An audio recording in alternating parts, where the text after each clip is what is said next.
Franklin, Brian Wilson, Mary Catherine Ham, today's newsmakers, and you, the Morning Majority.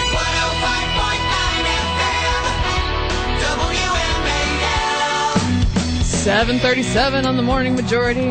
We were talking this morning to former RNC chair and Lieutenant Governor of Maryland, Michael Steele, one of our buddies. He's also a contributor at BET.com. You can read his columns there. And he does battle in the lion's den at MSNBC as a political analyst. Brave man. How's it going, Michael? Call me crazy, girl. Call me crazy. I will. So we've been talking about the road to South Carolina. Newt getting a little lashing back about this Bain Capital attack. How do you feel about that attack and how it's playing? Will there be a backlash among voters? Well, first off, let me say hello to the Bryans. I missed you guys the last time I was there. I was, of course, the luckiest person in the world. I had Mary Catherine all to myself. That is until her husband showed up. But it was a great moment. Good to see you guys. The road to South Carolina is going to be bumpy, and I know that there are a lot of folks out there that are trying to smooth it out as much as possible. Newt struck a nerve in how people interpreted the attack on Mitt Romney. It was not an attack on Bain Capital. It's an attack on what Mitt did while he was there and how what he did impacted families. And that's the underlying. I just find it interesting that people have gotten all accelerated about Newt's attacks, but they seem to have been very, very quiet. And when Romney unleashed $8 million worth of bricks on top of Newt's head for 2 weeks leading up to Iowa. So it says to me that, at least in terms of establishment, they have locked their sights on Mitt. They want to protect that investment as much as possible. Well, but it's not just this thing to be over as soon as possible. But it's not just the establishment. I mean, Romney's had support from conservatives. I mean, even Rush Limbaugh said he didn't really know what the heck Newt was doing for the attacks on Bain. So you can't just say it's the establishment. That was less about Mitt and more about the perception that this was an attack on capitalism and the underpinnings of our economic system. And, the Newt people have gotten out there and tried to explain and clarify. But as they say in politics, when you're explaining, you're losing. Mm-hmm. Right. Yeah. And I think you'll probably see a shift in how they make the argument and move off of that onto some other things, which I think they've already begun to do. It was a good notion. But what happened was people saw it and read it and heard it very differently than it was intended. Do you think it's possible at this point for anybody to knock Mitt Romney off stride? No, not really. I think Mitt has pretty much baked this thing very well. It's interesting and almost ironic. What was not really an important part of the Iowa process, organization, ground game, at least in the early stages of it, really matters now. And you can see the impact of having that organization, having those contacts and that support.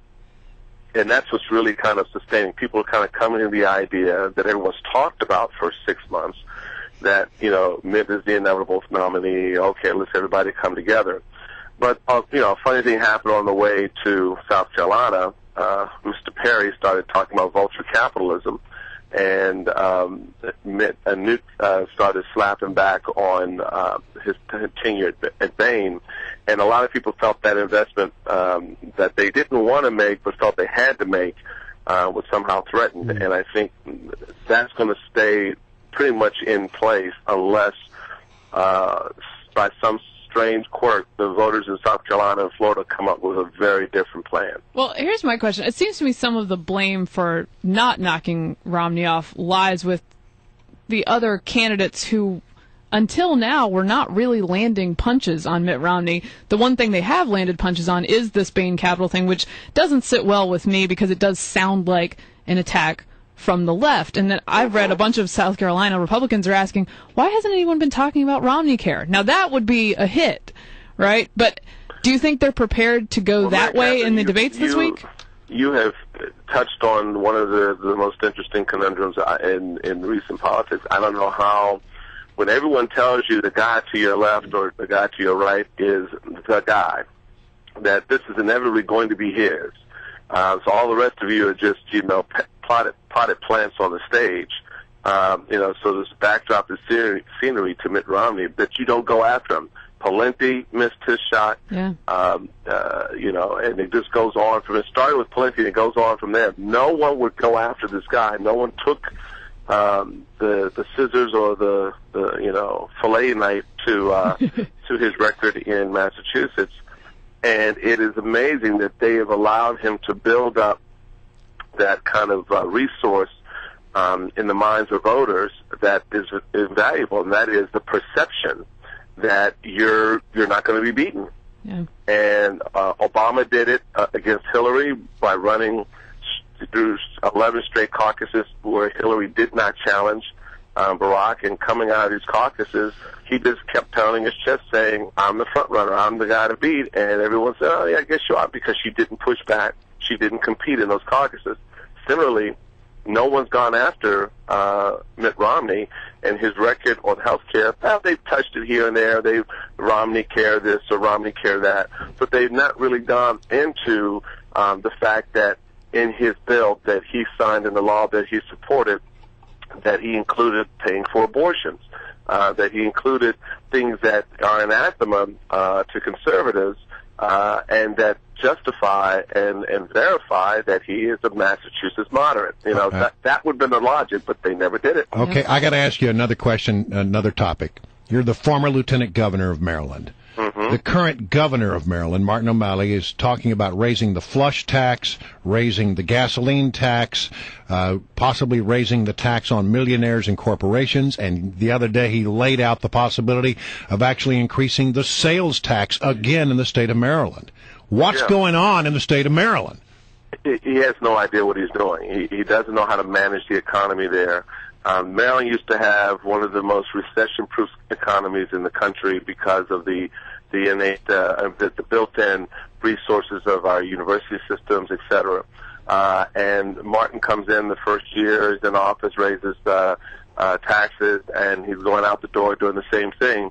There are ways to manage the economy that don't always go to the front doorstep of raising taxes. And we inherited a $2 billion deficit, Ehrlich and I, and did not have to raise these taxes. And people talk about the flush tax and the fees on this, the fees on that. But the reality of it is, if you don't live on a septic system, then you didn't pay that tax. And so the fact of the matter is, this is something that's going to be a broad attack on people's pocketbooks at a time when they can least afford it.